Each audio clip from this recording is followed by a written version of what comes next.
Dan herannya ini Pak polisinya ini loh kok memberikan penangguhan gitu dengan dalil si Bahar sebagai tulang punggung. Kenapa nggak jadi tulang ekor apalah? Saya dulu itu mengingatkan kawan saya yang mengomentari Bahar Smith itu dengan kalimat begini, bagaimanapun dia adalah cucunya Nabi kita. Itu gobloknya saya itu di sana. Ya Allah, bagaimanapun juga dia cucu Nabi Muhammad. Kalau kita mengomentari beliau, bagaimana perasaan Nabi Muhammad ketika cucunya dikomentari dengan hal yang tidak-tidak. Itu gitu saya ngomong dulu itu. Ya Allah. Sekarang kan sudah terbuka. Ya, biar tahu saya dulu goblok gitu loh. Jadi saat ini yang membela dia itu goblok.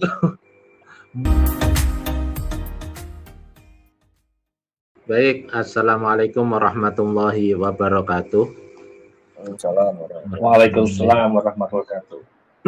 Selamat malam para pemirsa di channelnya Gus Charlie Al-Jailani ya, dari kutub utara sampai kutub selatan. Saya nggak bilang Sabang sampai Merauke, sudah terlalu sempit ya. Ini kasus ini harus dari kutub utara sampai kutub selatan ya. Harus tahu ini kasus yang dialami kita yang ada di Nusantara ini harus sampai ke pelosok penjuru dunia. Karena ini sangat meresahkan ini. Seandainya Habib ini ada di Amerika, itu Donald Trump tunduk itu nanti. Baik, banyak sekali yang sudah disampaikan oleh Gus Dr. Hasanain Haikal SHMH ya, sangat banyak sekali. Yang ingin saya sampaikan tentang perihal Bahar Smith ya. Saya ini membayangkan seandainya posisi itu terjadi pada saya, si rekan R ya, siapa itu namanya, anggota Banser itu. Kang ya Allah, itu sampai benjut-benjut semua ini ya Allah wajahnya. Teman-teman coba bayangin ya, itu suami kalian atau bapak kalian, adik kalian, kakak kalian, dan pelakunya si cucu Nabi palsu. Aduh, saya yakin ya, dari teman-teman Banser ini masih ada 1-2 orang mungkin yang takut kualat membahas menuntut si Bahar Smith ini. Apa nanti saya kalau menuntut si Bahar Smith ini nanti saya tidak dapat syafaat di akhir kiamat nanti ya, di akhir akhirat nanti. Ini ya Allah, saya melihat wajahnya saudara Rida itu sedih saya. Untungnya yang saya lihat itu muhibbin, beliau itu ingin mendekat sama Habibana Bahar Smith, yakni fi dzambi minal mu'minina yakhruj. Kalau itu terjadi pada saya, waduh, berat ini. Digebuk juga. Poin pertama adalah kejamnya fakta di lapangan ya. Itu sampai ada beberapa yang katanya dinyes rokok, dipukuli. Bayangin coba berapa orang yang mukul itu. Tas, waduh sakit ya Allah. Dan herannya ini Pak polisinya ini loh kok memberikan penangguhan gitu dengan dalil si Bahar sebagai tulang punggung. Kenapa nggak jadi tulang ekor apalah? Jadi untuk Bahar Smith ini kasusnya itu sebetulnya double karena dia sudah menjadi residivis kurang dari 5 tahun dia melakukan kesalahan yang sama, saudara. Di dalam pasal 262 Undang-Undang Nomor 1 ya itu konsekuensi bagi yang melakukan kesalahan yang sama ya itu absolut tidak boleh namanya restorasi justice, damai itu nggak bisa, bahkan hukumannya itu meningkat sepertiga, saudara. Jadi 6 tahun 8 bulan kok ada istilahnya penangguhan ini, saya nggak habis pikir gitu loh. Apakah kepolisian ini sudah menjadi muhibbin juga? Kenapa tidak sampai tegas menghadapi seekor Bahar Smith ini? Seorang ya, masih seorang Bahar Smith ini. Kenapa kasus yang terjadi di Pasuruan belum menjadi tersangka? Itu sudah diambil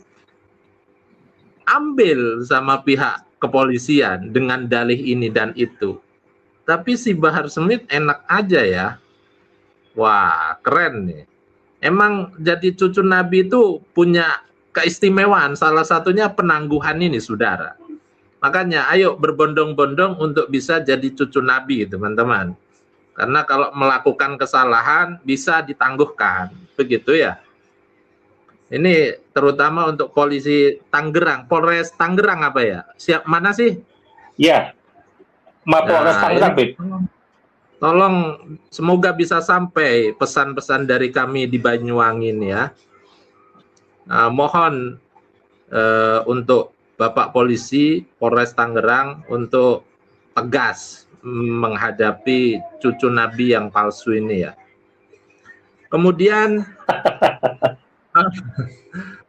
perihal yang lain, dulu ketika saya melihat kawan saya yang ada di Banyuwangi ini mengomentari perihal Bahar Smith ya.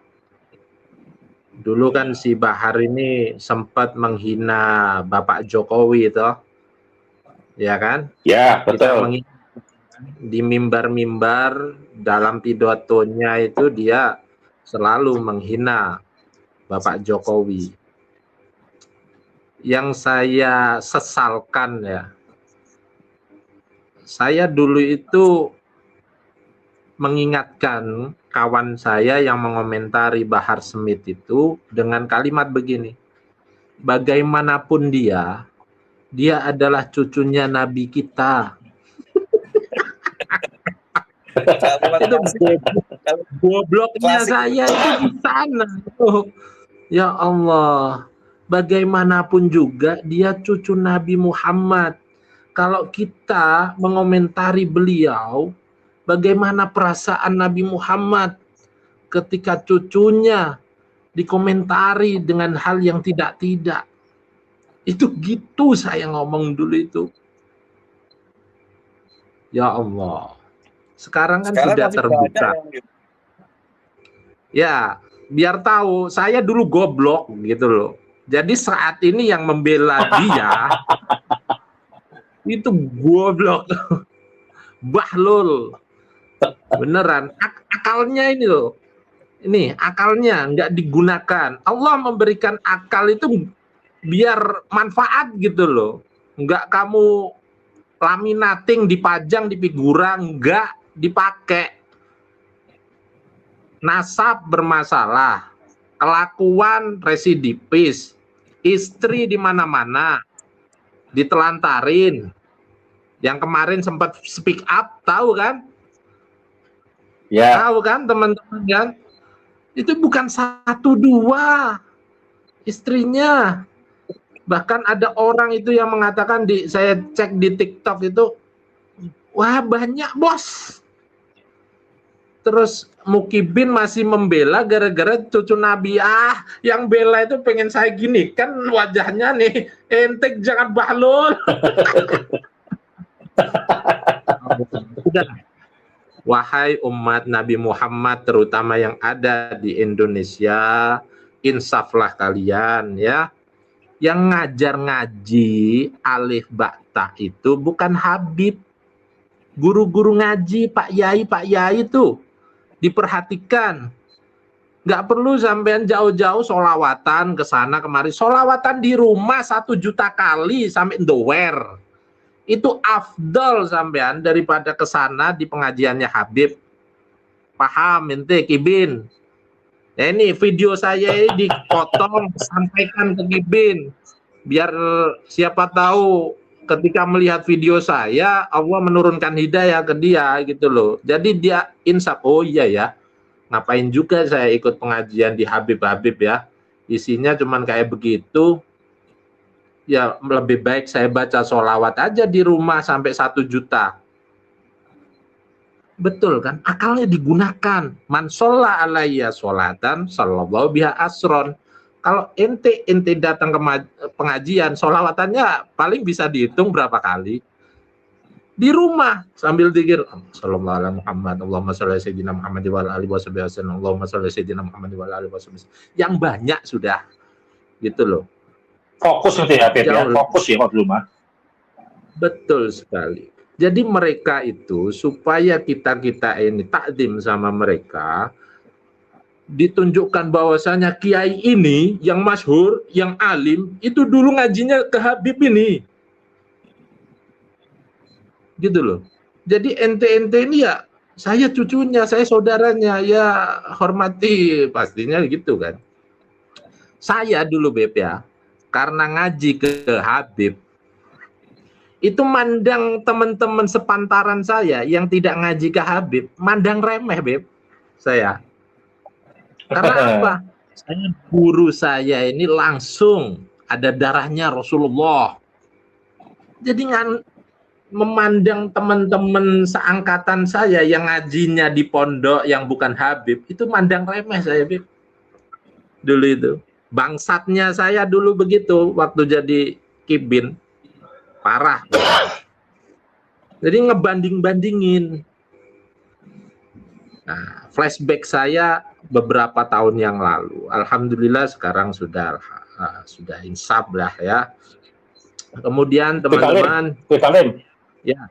Bentar, ya. Dulu ketika antum jadi Kibin itu lama lah, sejak SD pula ya kan. Habib itu kan banyak tuh. Habib yang paling antum puja itu siapa Habib? Yang paling antum puja, paling antum cium tangan, cium kaki atau apalah yang mungkin antum pengalaman Habib. Rejek. Bos, langsung Imam Jumbo ya. Rejek itu saya dambada bakat jadi presiden dulu malah. Seandainya Habibana Rizik Sihab ini menjadi seorang presiden, waduh, pasti syariat Islam akan ditegakkan. Sampai begitu saya mikirnya itu. Takbir.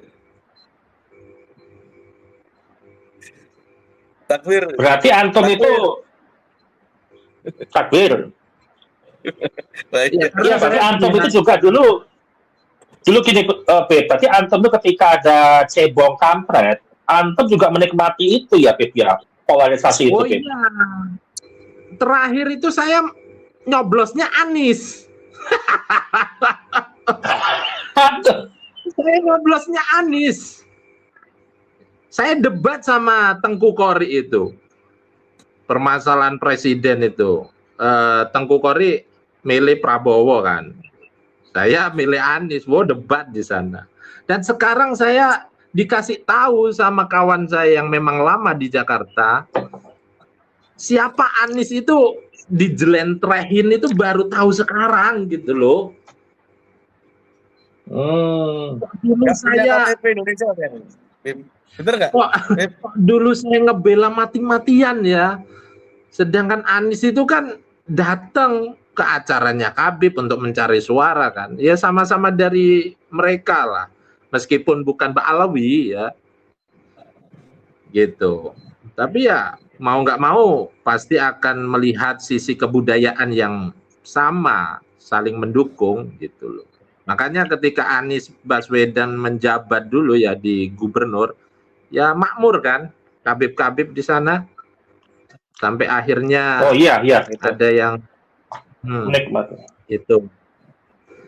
Jadi teman-teman, kita ini hidup berbangsa dan negara baik ya, dengan mereka ini baik. Cuman dalam sisi ranah akidah ini ya tunggu dulu begitu. Bahkan saya menyarankan kepada teman-teman saya di sini kalau beli bahan bangunan jangan di toko sana. Belilah di toko orang-orang kita, begitu loh. Sampai segitunya saya ini. Karena kalau saya ngasih makan ke mereka ini malah untuk dakwah kesesatan terus-menerus semakin lancar begitu loh. Biarlah orang-orang pribumi ini yang saya kasih beli bahan-bahan gitu kan, beli pasir, beli semen di toko-toko bangunan yang memang orang-orang kita aja.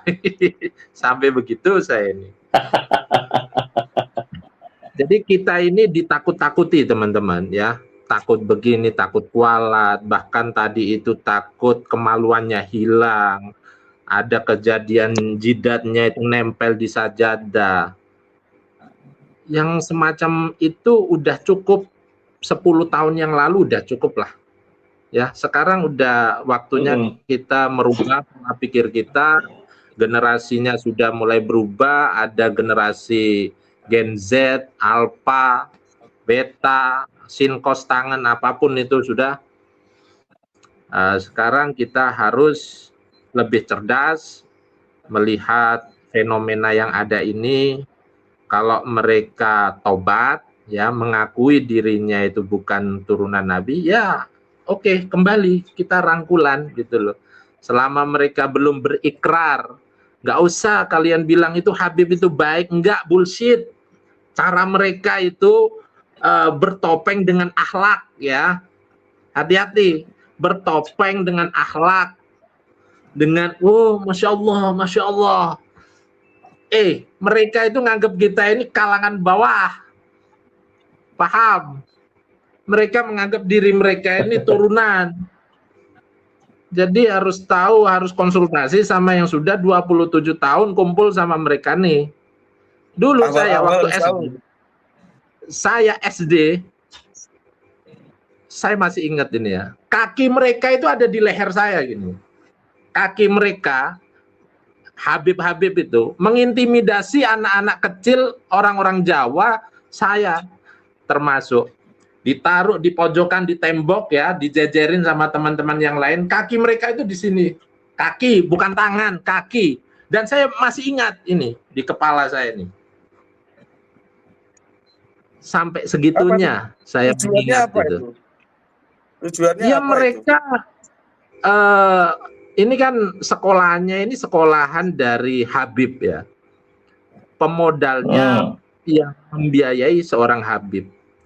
Jadi ketika siswa-siswanya ini dari kalangan Habib, ada kekhususan sama seperti kondisinya Bahar nih, cucu Nabi palsu nih ya, diistimewakan dia. Jika ada sesuatu hal yang mungkin melakukan kesalahan, yaitu sekedar dipanggil formalitas, udah nggak ada hukuman kayak seperti anak-anak yang lain begitu. Seperti itu keistimewaan dari golongan ini. Rasisnya itu kita rasakan sekarang, teman-teman. Iya betul. Itu ya.